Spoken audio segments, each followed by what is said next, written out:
दोस्तों, क्या आप जानते हैं द्वापर युग में भगवान श्री कृष्ण के मित्र और सखा सुदामा आखिर कौन थे, या फिर हम कहें तो पिछले जन्म में कौन थे। आज की इस वीडियो में इस बात को पूरा कंप्लीट करेंगे कि सुदामा पिछले जन्म में कौन थे। उज्जैन, जो कि आज अवंतिका में है, ऋषि संदीपनी के आश्रम में बचपन में भगवान श्री कृष्ण और बलराम दोनों पढ़ते थे। वहाँ उनके कई मित्रों में से एक सुदामा भी थे। सुदामा के बारे में बहुत कुछ लिखा गया है। कहते हैं कि सुदामा जी शिक्षा और दीक्षा के बाद अपने ग्राम अस्मावतीपुर, जो कि इस समय पोरबंदर में है, वहाँ पर भिक्षा मांगकर अपना जीवन यापन करते थे।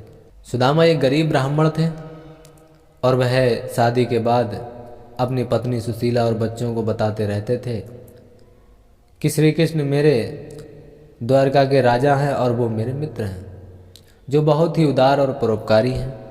उनसे कुछ भी मांगो, कुछ भी कहो, बुरा नहीं मानते और तुरंत बिना सोचे समझे आपको दे देते हैं। यह सुनकर एक दिन उनकी पत्नी ने डरते डरते हल्की आवाज़ में सुदामा से कहा कि यदि आपने अपने मित्र की इतनी तारीफ की है और वो साक्षात लक्ष्मीपति हैं, साक्षात परब्रह्म हैं और इतने उदार हैं, तो आप क्यों नहीं उनके पास चले जाते। हम भी तो बहुत गरीब हैं, दरिद्र हैं, हमारी भी आर्थिक स्थिति ठीक हो जाएगी। मांग लो उनसे कुछ धन संपत्ति, वे निश्चित ही आपको ज़रूरत के अनुसार धन देंगे, जिससे हमारी कष्टमयी गृहस्थी में थोड़ा बहुत तो सुख आ ही जाएगा।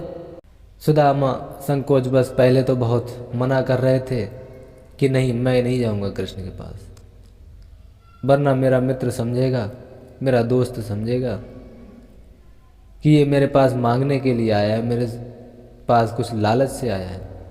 लेकिन पत्नी के बार बार आग्रह करने पर एक दिन वे कई दिनों की यात्रा करके द्वारका खैर पहुंच तो गए।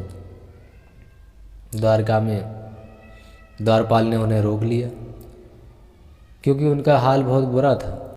न पैर में चप्पल थी, न तन पे सही से कपड़े थे, फटा हाल, शारीरिक स्थिति भी खराब थी। मात्र एक ही फटे हुए वस्त्र को लपेटे गरीब ब्राह्मण जानकर द्वारपाल ने उसे प्रणाम कर यहाँ आने का कारण पूछा कि भाई तुम कौन हो और कहाँ से आए हो और क्यों आए हो।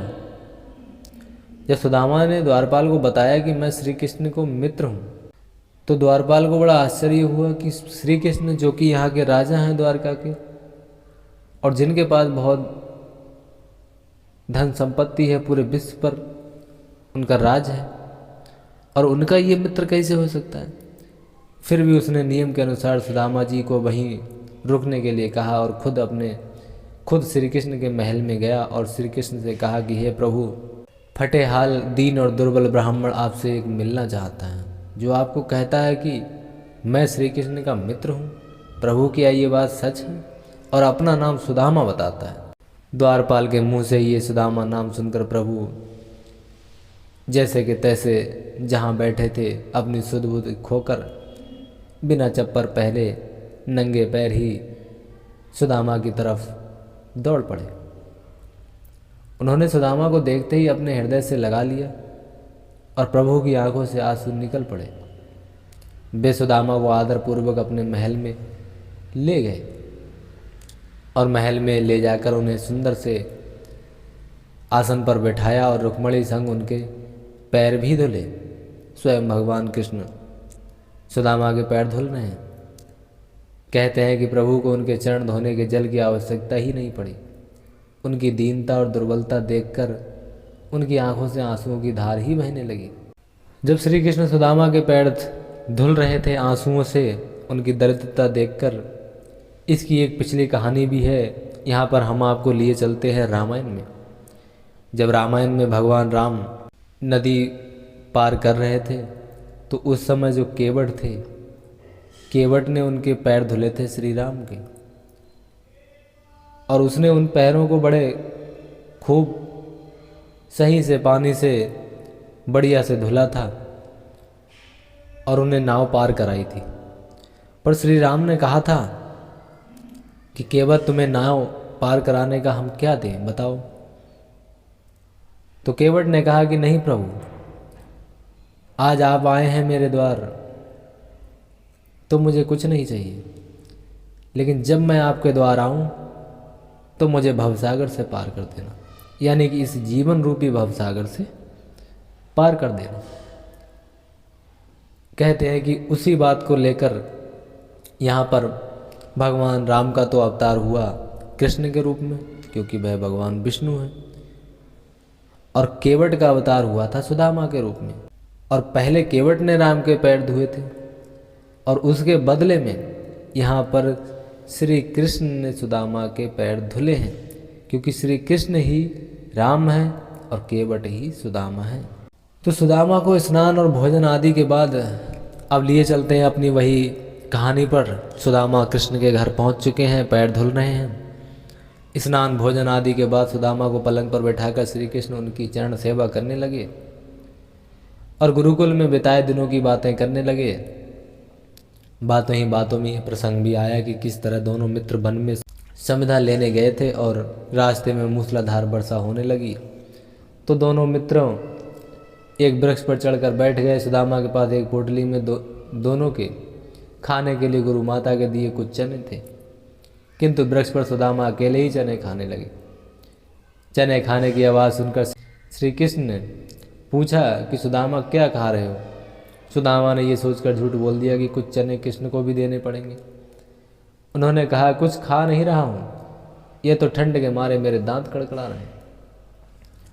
इस प्रसंग के दौरान ही श्री कृष्ण ने पूछा कि भाभी ने मेरे लिए कुछ तो भेजा होगा, क्योंकि श्री कृष्ण जान गए थे उस समय ये चना के लिए झूठ बोला था और आज भी इसे कुछ ना कुछ तो दिया होगा भाभी ने, आज भी कहीं झूठ ना बोल जाए। सुदामा संकोच बस एक पोटली छिपा रहे थे। भगवान मन में हंसते हैं कि उस दिन चने छिपाए थे और आज तंदुल छिपा रहा है।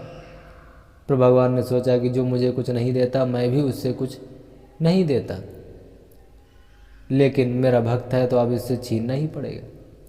तब उन्होंने तंदुल की पोटली छीन ली और सुदामा के प्रारब्ध कर्मों को क्षीण करने के लिए तंदुल को बेहद चाव से खाया था, ताकि सुदामा के जो दिन हैं वो अच्छे दिन हो जाएं और जो परेशानियां हैं वो ख़त्म हो जाएं, क्योंकि स्वयं भगवान खाएंगे तो उनकी परेशानियां कम होंगी। फिर सुदामा ने अपने परिवार आदि के बारे में तो बताया, लेकिन अपनी दरिद्रता के बारे में कुछ भी नहीं बताया। अंत में प्रभु ने सुदामा को सुंदर सैया पर सुलाया। फिर दूसरे दिन भरपेट भोजन कराने के बाद सुदामा को विदाई दी, किंतु विदाई के दौरान उन्हें कुछ भी दिया नहीं। रास्ते पर सुदामा सोचते रहे कि हो सकता है कि उन्हें इसी कारण से धन नहीं दिया गया होगा कि कहीं उनमें अहंकार ना आ जाए। यह विचार करते करते सुदामा अपने मन को समझाते हुए जब घर पहुँचे तो देखा कि उनकी एक झोपड़ी कुटिया के स्थान पर एक भव्य और बड़ा महल खड़ा हुआ था और उनकी पत्नी स्वर्ण यानी कि सोने के आभूषणों से लदी हुई है तथा सेविकाओं से घिरी हुई है। उनकी दासियां सेवा कर रही हैं। यह दृश्य देखकर सुदामा की आंखों से आंसू निकल आया और वे सदा के लिए श्री कृष्ण की कृपा से अभिभूत होकर उनकी भक्ति में लग गए। दोस्तों, जय श्री कृष्ण।